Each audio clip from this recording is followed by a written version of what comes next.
My mother-in-law accidentally left me off the family vacation booking, so I booked my own trip and took her son with me. The accidental omission was revealed 3 days before departure. My husband's mother called to discuss logistics and casually mentioned there weren't enough rooms. When I asked which resort, she said my name had simply slipped off the reservation. 12 family members were flying to the Maldives. 11 had plane tickets. Guess who was the odd one out? I'd been married to her son for 4 years. 4 years of passive-aggressive comments, backhanded compliments, and convenient forgetfulness.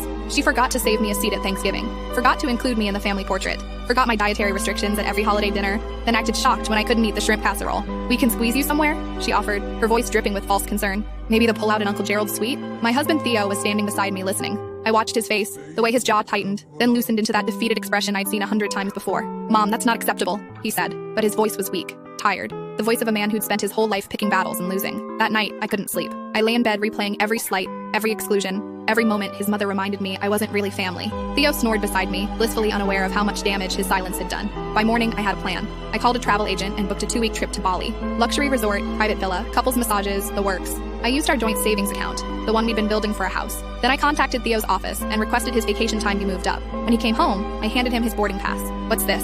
he asked. "Our vacation. We leave tomorrow." His face cycled through confusion, concern, then something that looked almost like hope. "But Mom's trip didn't include me," I interrupted. "So I made one that does." The phone call started within hours. His mother, frantic, demanding to know why Theo was abandoning the family trip. His sister, guilt-tripping about how devastated their grandmother would be. His father, attempting reason with phrases like family unity and being the bigger person. Theo looked at me, phone buzzing in his hand. "What do I tell them?" "Tell them the truth. Your wife wasn't invited, so you're choosing to be where she is."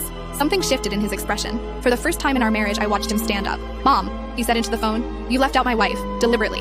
I'm done pretending that's acceptable." I could hear her voice rising through the speaker. Excuses, accusations, tears. He hung up. Our 2 weeks in Bali were transformative. We hiked volcanoes. We ate meals without passive-aggressive commentary. We stayed up late talking about the life we actually wanted, not the one his family demanded. When we returned, his inbox was flooded. His mother had sent 42 messages ranging from wounded to furious. His sister posted on social media about family betrayal. His grandmother wrote an actual letter expressing deep disappointment. But one message mattered. His cousin Adrienne reached out privately. "I've been waiting for someone to stand up to Aunt Vivienne for years. She does this to everyone who marries in. You're the first couple who didn't just take it." The family vacation photos surfaced online a week later. 11 people posed on a pristine beach, smiling for the camera. His mother stood in the center, arms outstretched like she was gathering her flock.